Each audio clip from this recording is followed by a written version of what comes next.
कभी कभी ऐसा भी अनुभव होता है कि प्रभु हैं भी कि नहीं है। कभी कभी ऐसा भी अनुभव होता है कि इतना भजन किया, उसका क्या लाभ मिला।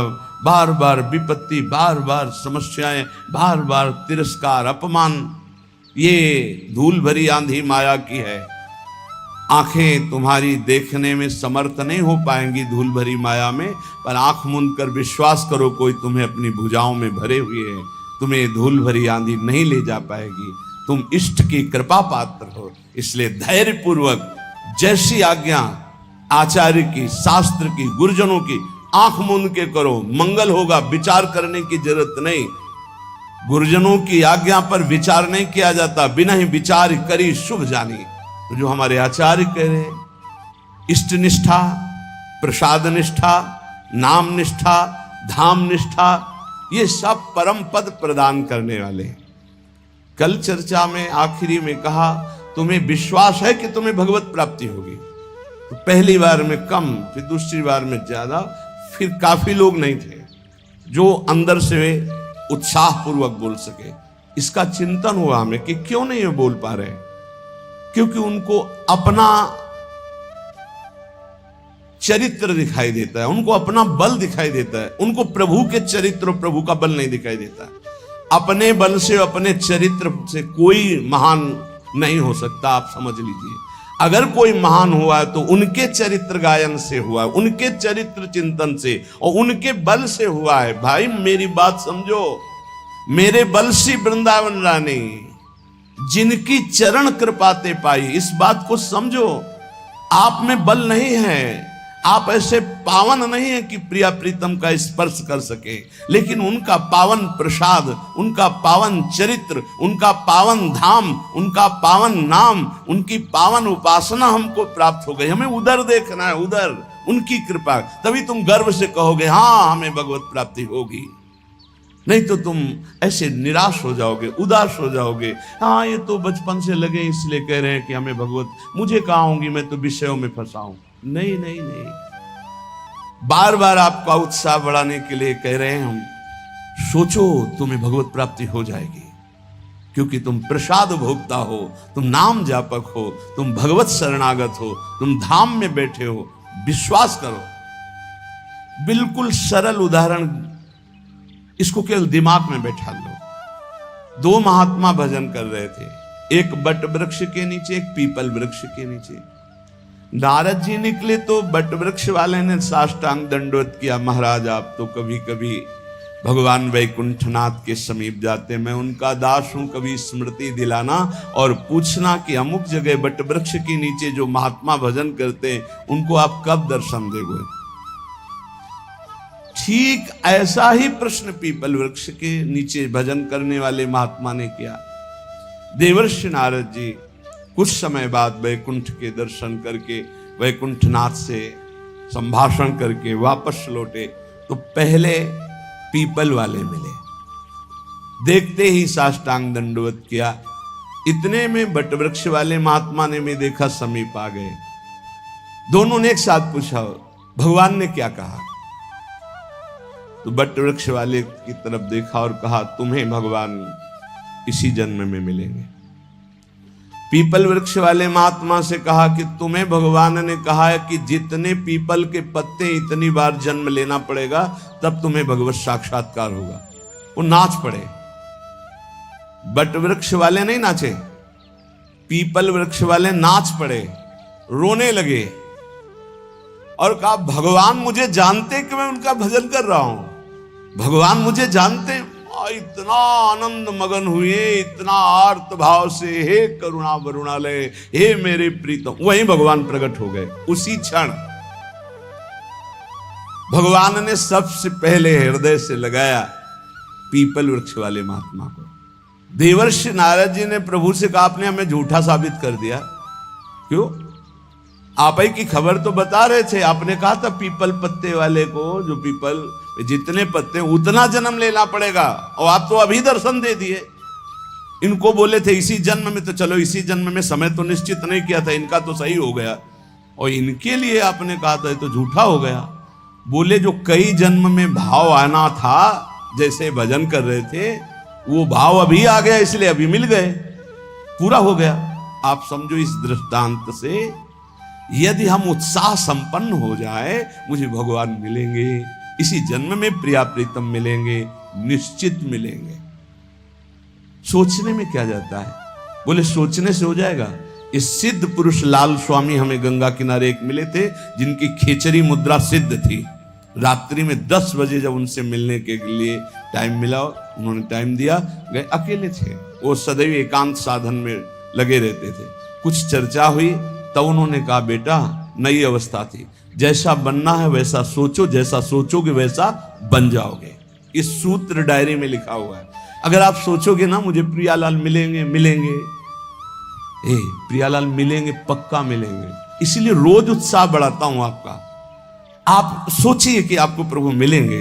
देखो धाम की इतनी कृपा है, प्रभु मिलेंगे आपको। नाम की इतनी कृपा है, प्रभु मिलेंगे। अरे कुछ नहीं, हमारी स्वामी जी बड़े करुणामयी, युगल सरकार मिलेंगे। ये बार बार आपके दिमाग में हम डाल रहे हैं, उत्साह वर्धन कर रहे हैं कि आपकी सोच में आने लगे कि वैसे तो हमारा उत्साह नहीं, लेकिन संत कह रहे हैं, गुरुजन कह रहे हैं, शास्त्र कह रहे हैं, तो हम मिल जाएंगे, हमको भी मिल जाएंगे, निश्चित प्रभु मिल जाएंगे। बस ये बात आना महामंगल शुरुआत हो गई। ये बात आना महामंगल की नींव पड़ गई। हमारी बात मान लो। अरे बोले कल सोचने से प्रभु मिल जाए, पक्का केवल सोचने से मिल जाएंगे। पुत्र के बहाने नारायण तो परम पद मिल गया। आप धोखे में मत रहिए। प्रिया प्रीतम का नाम, प्रिया प्रीतम का धाम, प्रिया प्रीतम का रूप, प्रिया प्रीतम की लीला, ये निश्चित भगवत प्राप्ति कराती है। श्रीपाद प्रबोधानंद जी महाराज कह रहे, बहुत ध्यान से सुनना तो तुम्हें और पुष्टता हो जाएगी हमारी बात जो अभी कही। कह रहे कि राधा कृष्ण विचित्र मनमथ कलानंदा चमत्कुर्वते, यस्मिन् सौख्य चमत्कृति परतरा यत्र दीक्षादितः, तद्वंदे ममकारतोद्भुततमाद् यस्याद्भुतानुक्षणोल्लासाः, श्रीवनराजसीम सुमहाभावं तमेव स्तुमः। ये वृंदावन धाम श्री श्यामा श्याम की प्रेम युद्ध भूमि है। श्रीमद चतुरासी जी, अद्भुत खेत महामन्मथ को दुंदु विभूषण राव, जूझत सुभट परस्पर अंग अंग उपजत कोटिक भाव। ये अद्भुत खेत माने समर भूमि, प्रेम की समर भूमि है। ये प्रेम का युद्ध होता रहता है यहां प्रिया प्रीतम, प्रेम का अद्भुत खेल। कह रहे यहां जो शरणागति दीक्षादि लेता है प्रिया प्रीतम की, राधा कृष्ण विचित्र मनमथ कला नंदास चमत कुर्वते। मनमथ कहते हैं काम को भी और मनमथ कहते हैं प्रेम को भी। अनंग कहते हैं काम को भी, अनंग कहते हैं प्रेम को भी। तो जगत में जहां प्रेम शब्द का प्रयोग होता है वहां शुद्ध काम ही है, मलिनता, केवल स्वसुख वांछा। और जहां प्रेम राज्य में मनमथ का, अनंग का, काम शब्द का प्रयोग होता है वहां विशुद्ध प्रेम होता है।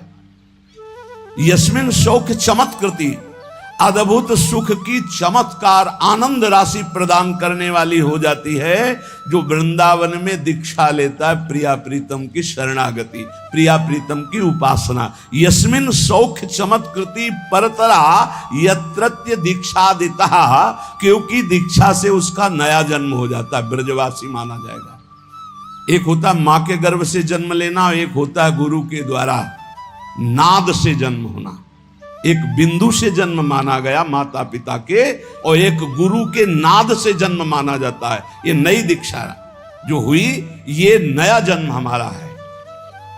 शिक्षा दीक्षा सांसारिक तो बहुत हो गई, ये जो प्रिया प्रीतम की शरणागति है, हम शुद्ध ब्रजवासी हो गए दीक्षा मात्र से। ये नया जन्म, विश्वास, देखो सारा खेल विश्वास का है। पीछे प्रसंग सुनाया चतुर्भुजदास जी की कथा में, एक जमींदार के यहां से चोरी करके, बहुत प्रवीण था, वो कोई साथी नहीं रखता था, अकेले ही चुरा लेता था। एक जहां हमारा पहले गुरु आश्रम था वहां एक थे, वो 20 टार्च रखते थे और इसका रहस्य कोई जानता नहीं था। अलग अलग छतों पे अलग अलग जगह से टार्च ऐसे लगाते जिससे लगता कि 20 लोग हैं, वो अकेले डकैती डाल के ले जाते थे। बड़े प्रवीण थे। जब वो मारे गए थे तो गंगा स्नान करके जा ही रहे थे तो 50 लोग जैसे किसी पशु को घेरा जाता है ऐसे घेर के उनको, तो ऐसे उनके पीछे आदमी लगे।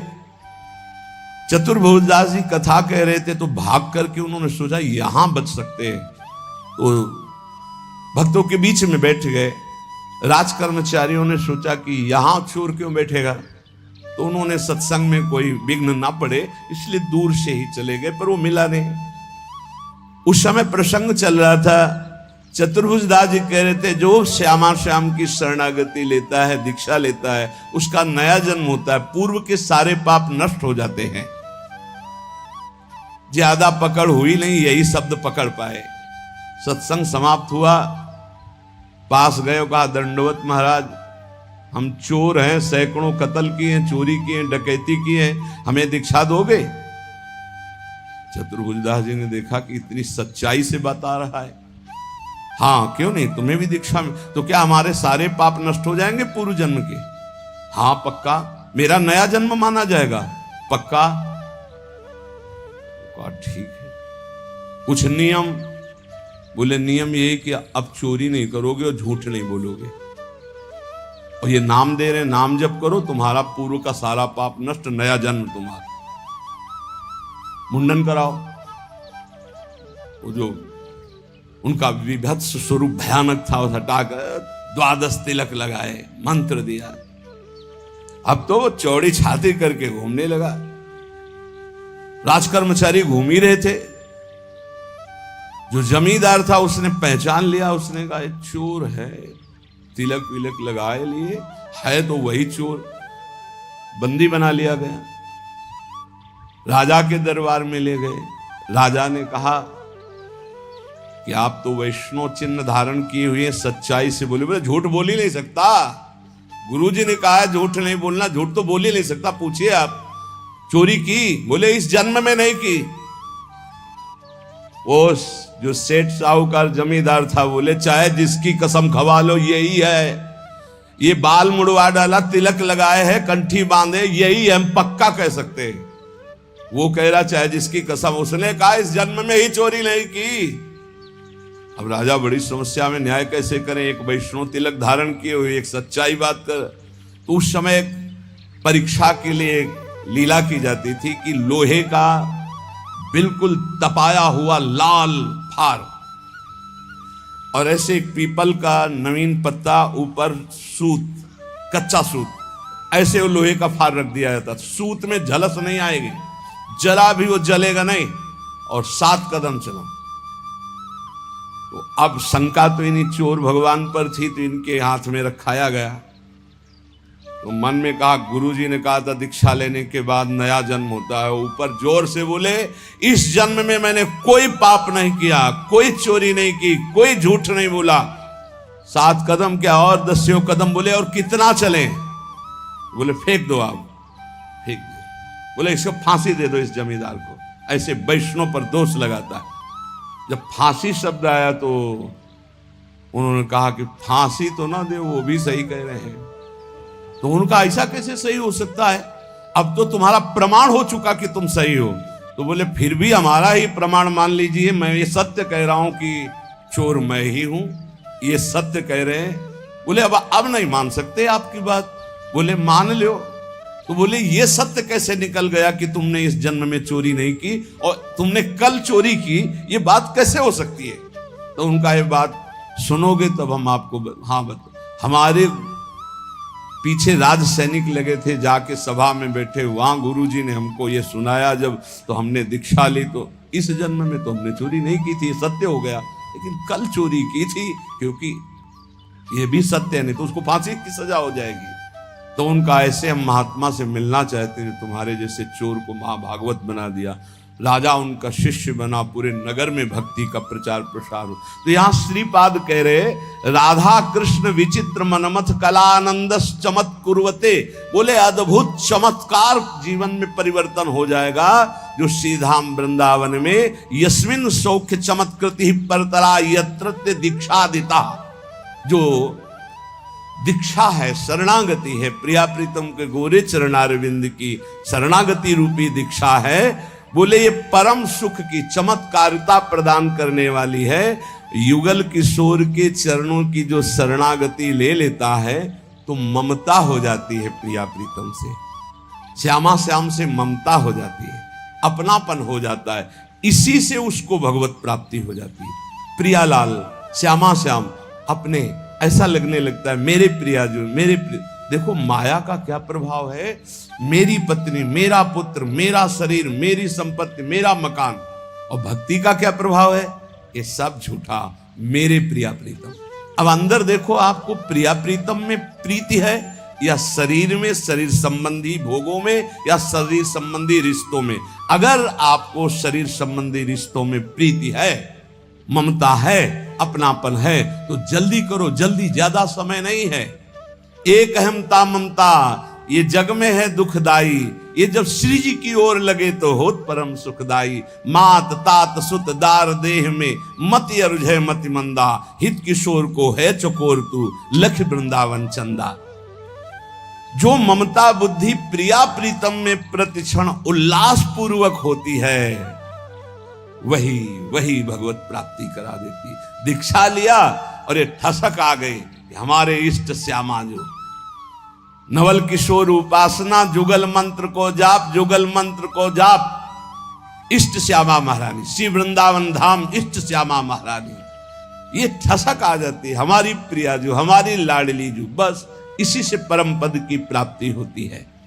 श्रीपाद कह रहे किम विद्या कुलशील रूप विभवई, किम दान यज्ञादिभिः, इनसे नहीं होगी भगवत प्राप्ति, इससे हो जाएगी। शरणागत होकर ममता हो गई श्री जी से। अब यहां कह रहे कि देखो इस पर गर्व मत कर लेना। किम विद्या कुलशील रूप विभवई, किम दान यज्ञादिभिः, किम विख्याति सतई, किमग्र तपसा, किम न्यास योगादिभिः, किम तत्वानुभवेन विष्णु भजन, किम तस्य वात्यद्भुते यो वृंदावन ईश मोहन रसे प्यासीन सर्वस्वधी।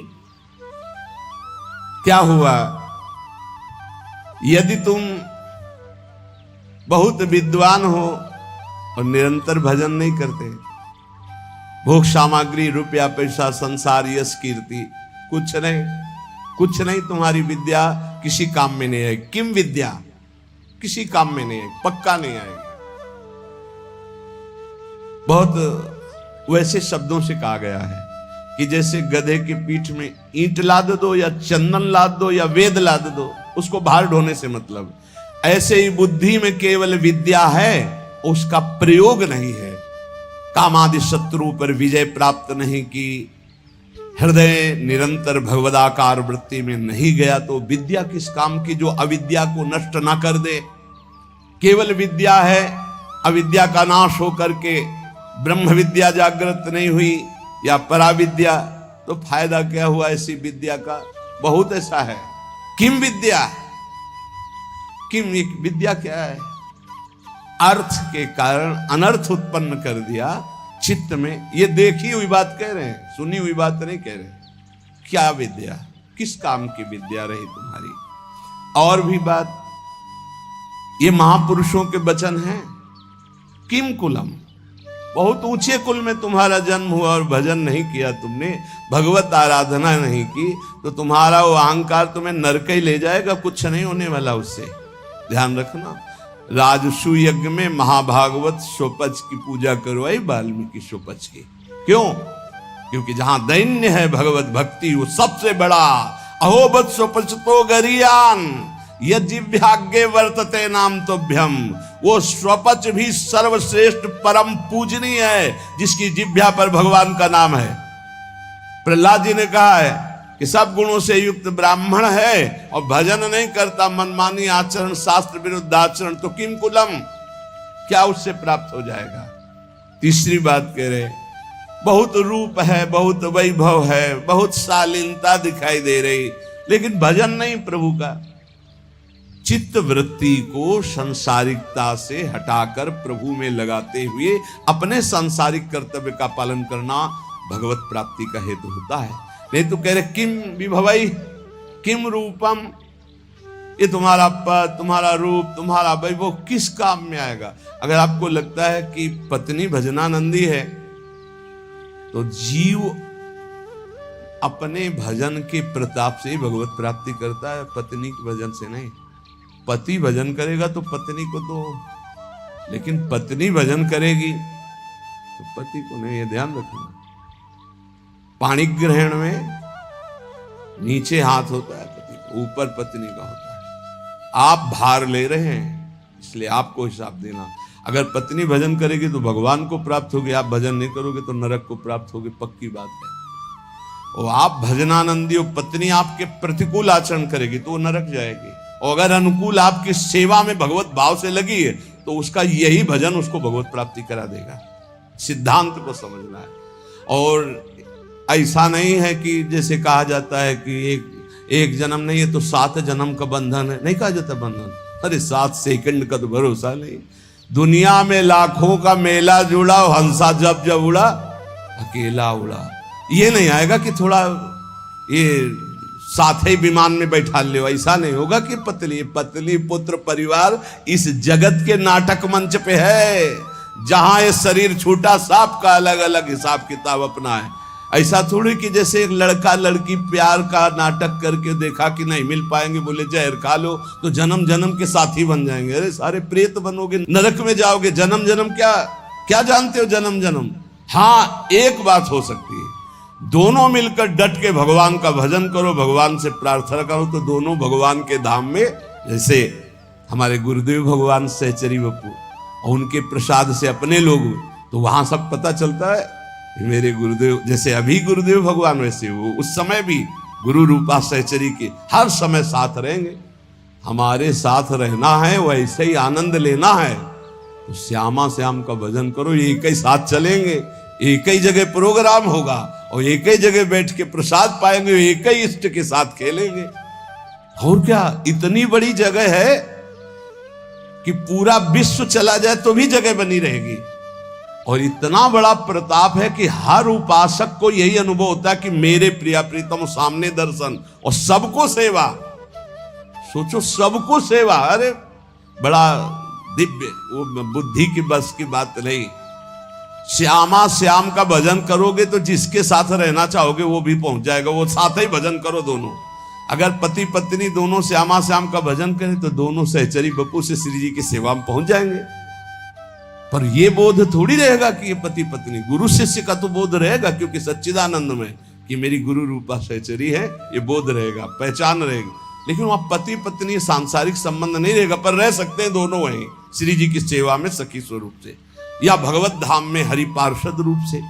तो कह रहे रूप विभव पद प्रतिष्ठा ये तुम्हें भगवत प्राप्ति नहीं कराएगी। नहीं, यही सर हो, भजन नहीं करोगे तो वहां थोड़ी सर माने जाओगे। नहीं, जब मुजरिम बना करके तुम्हें ले जाया जाएगा तो वहां साहब वाली थोड़ी मिलेगी। देवराजेंद्र के पद में है, त्रिभुवन के सर हैं, और फिसल गए तो सर्प बनाए गए। अब सर्प बन के वहां देवता थोड़ी उनको सर बोल रहे, नहीं, अब तो भूखे प्यासे तड़प रहे। कभी कोई फंस गया तो लील गए तो पेट का पोषण हुआ।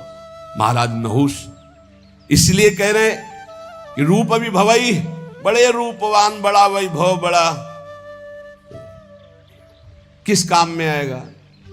किसी बात का गर्व मत करो। जवान हो, रूपवान हो, बलवान हो, ये 4 दिन की चांदनी, फिर ऐसा समय आएगा कि अकेले उठकर सीढ़ी भी नहीं चढ़ पाओगे। जब हम हर चीज का मनन का स्वभाव रहा है, इसलिए ये जो महापुरुष कह रहे हैं उसे समझ।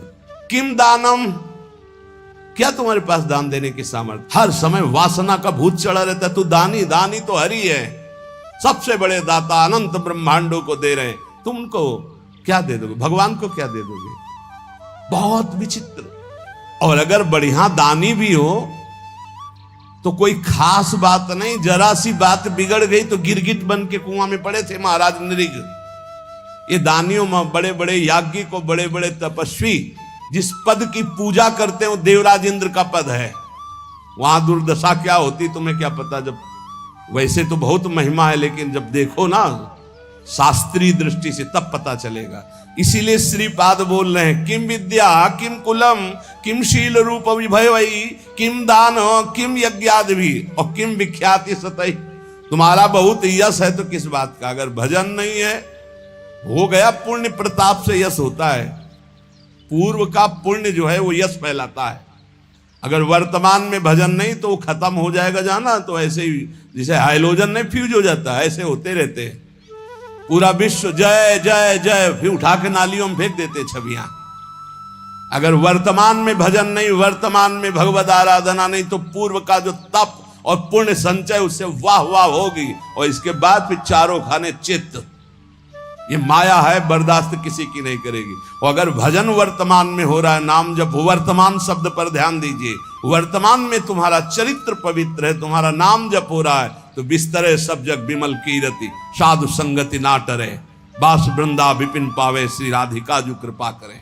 जय जय श्री हरिवंश नाम गुण गाई है उसकी स्थिति। किमुग्र तपसा, बहुत बड़े तपस्या कर लिया तो क्या हुआ, अगर भगवान की शरणागति नहीं, भजन नहीं, तो देखो ना अम्बरीश जी महाराज बड़े महान भजनानंदी महाभागवत, और उनको मिटाने के लिए चले थे महान तपस्वी दुर्वासा जी, तो क्या गति हुई, त्रिभुवन में भागे घूमे। तो कह रहे अगर विशुद्ध भक्ति नहीं तो किम उग्र तपस्या, बहुत बड़ी उग्र तपस्या है तो उससे क्या हुआ। एक तपस्वी को बहुत अभिमान हो गया कि मेरी तपस्या तो ऐसी है कि मैं पूरे विश्व को खरीद सकता हूं। तपस्या की थी, और वो जिस महात्मा से देखो उसी से अकड़ दिखा रहे थे। तो जिस जंगल में रहते थे उस जंगल के सरोवर को सुखा दिया भगवान ने, और वर्षा हुई नहीं। अब वो प्यास से व्याकुल हो गए। अब भगवान एक साधारण पुरुष का स्वरूप रख के घड़ा एक रखकर ठंडा जल दूर से दिखाई दे रहा था, नजदीक से निकल, महात्मा ने कहा पानी पिला दो। बोले कुछ देव तब पानी पिला दें, ऐसे क्या। बोले आधी तपस्या दी। जब पी चुके पूरा जल पी गए, वो घड़े का 2-3 लीटर जो था, आहा, बोले आधी तो ले ली, अब एक घड़ा जल और बताओ, दूसरी ले लो। जब बताना हम लेके आ जाएंगे। तुम तो कह रहे थे पूरी सृष्टि को खरीद लेंगे अपनी तपस्या से, और 2 घड़े जले में बिक गए तुम्हारी सारी तपस्या, क्या रहा तुम्हारे। अहंकार नहीं, ये वायु, ये अग्नि, ये जल, ये पृथ्वी, ये तुम्हारा पोषण कर रही। अहंकार मत करो, उसी से तुम्हारा शरीर बना है, उसी से तुम तप कर रहे हो, तो भगवान की जय जयकार करो, अहंकार करने की जरूरत नहीं। तुम्हारा जितना तप है 2 घड़े जल में बिक गया। एक बड़े तपस्वी थे, और एक शांत चित्त भजनानंदी महात्मा, तो गंगा पार कर रहे थे नाव में बैठकर शांत चित्त। अब उनके साथ बहुत से शिष्य थे जो उनके सेवा परिचर्या में थे।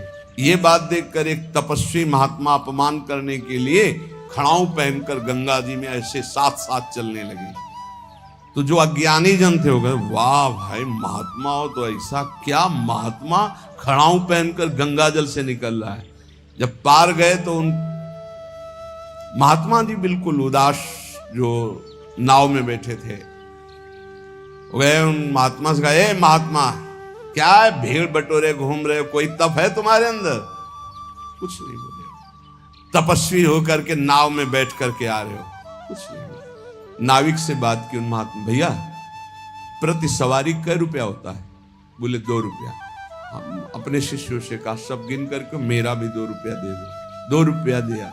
जब सब चले गए तो उन महात्मा से कहा, रुको महात्मा, जिन गंगा जी को भगवान शंकर ने सम्मान के लिए अपने मस्तक पर रखा, उन गंगा पर पादुका से चलकर अपने तप के प्रभाव से सारे तप को नष्ट कर लिया। जो तूने सारे जीवन का तप नष्ट करके पार किया, वो 2 रुपये में पार कर लिया। वो 2 रुपये में पार।